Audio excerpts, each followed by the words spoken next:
За тэгэхээр таны ярианаас ойлгохтой бол хөнгөлтэй зээлийн тогтолцоо бол ингээд явсаар байх юм байна. За та тэгээд эрчим хүчний салбарыг бол хөгжүүлэхдээ нийлүүлэлтээс эхлэхгүй эрэлтээс нь эхлэн гэж үзлээ те. Тэгээд яг энэ дээр бол одоо макро эдийн засгийн бодлогын хувьд бол ардчилсан нам бол ямар бодлого барихыг зорж исэн бэ гэхээр төсөв мөнгөний бодлогын хүрээнд ерөөхдөө нөгөө нийлүүлэлт талдаа илүү төлхөө дэмжих бодлогыг бол бямах барьж ирсэн. Та бүхэн маань бол нөгөө эрэлтийг дэмжих буюу одоо нөгөө эдийн засгт мөнгө нийлүүлэх элдв янзын халамж тэр одоо хөнгөлтэй зээл маягаар эдийн засаг руу мөнгө шахах тэр бодлогыг дэмжсэний одоо үр гайгаар гэдгийг үр нөлөөгөөр одоо өнөөдрийн нөхцөл байдалд хүрчээд байна гэж харж байгаа. Тэгэхээр энэ дээр бас одоо эргэж харна уу гэж хүсэх байна. За тэгээд үргийн хэрэглээний бараа бүтээгдэхүүн яаж ч нэмэгдсэн гэсэн монголчууд бид яаж хийж байгаад хоол хүнсээ болгочдгоо. Гэтэл бас урт хугацааны хөрөнгө оруулалтууд байна тийм ээ. Ялангуяа залуу гэр бүлүүд, шинэ гэр бүлүүдийн хувьд энэ орон сууц худалдаж авах бол одоо хамгийн том хөрөнгө оруулалт байдаг. Гэтэл орон сууцны үн 3 жилийн өмнө 1 м² шинэ орон сууцны үн 3 сая төгрөг байсан бол өнөөдөр 5 сая төгрөг болоод өссөн байж байна. Ердийн нэг залуу гэр бүл 60 м² орон сууц худалдаж авахд 300 сая төгрөг шаарддаг. Гэтэл 6% ипотекийн зээлийн дээд хэмжээ 150 сая төгрөг хэвээр байгаа. 30% урьдчилгаа төлөө 6% зээл хамрагдлаа гэхэд 1 сарын эргэн төлөлтийн хэмжээ 2.7 сая. Нэг өрхийн дундаж орлого 3 сая төгрөг хүрэхгүй үгүйтэй байгаа шүү дээ. Тэгэхээр би та нөгөө тоо ярьдаггүй учраас тоо хэлээд байна л да. Тэгэхээр дундаж залуу гэр бүл ерөөсөө орон сууц худалдаж авах тийм нөхцөл болцоогүй болчлоо. Тийм ч учраас одоо залуучууд маань бол гадагшаа гарахыг илүүд үзэж байна. Тэгжээж ядаж нэг орон байрныхаа асуудлыг шийдъя гэсэн ийм бодлого.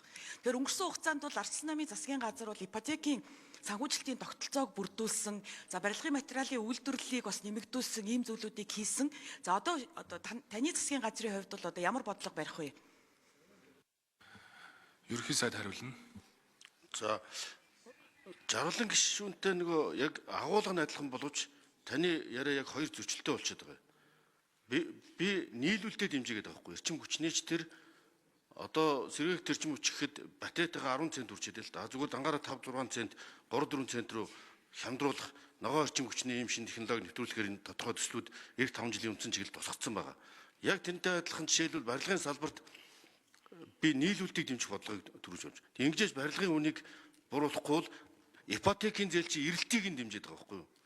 Та бүхний хэрэгжүүлж эхэлсэн ипотекийн зээл бол манайх өөртөө барилгын материал үйлдвэрлэдэггүй байхад ус ипотекийг эрэлтийг дэмжчихээр импортод дэмжиж барилгын материал ган төмөр цемент бүгд импортоор аваад ингээ валютын ханшийн чи өсгөөд валютын ханшийн чи эргээд инфляцийг өсгөөд иргэдийн хэмжээнд хөндөвч болоод байгаа. Ийм учраас эрэлт нийлүүлэлт хоёрыг дэмжихгүй бол дан эрэлтийг дэмжиж байхаар орон сууцны үн тасралтгүй өсөд таны хэлснээр 3 сая байсан бол одоо ингээ даблдаад өссөн 6 сая.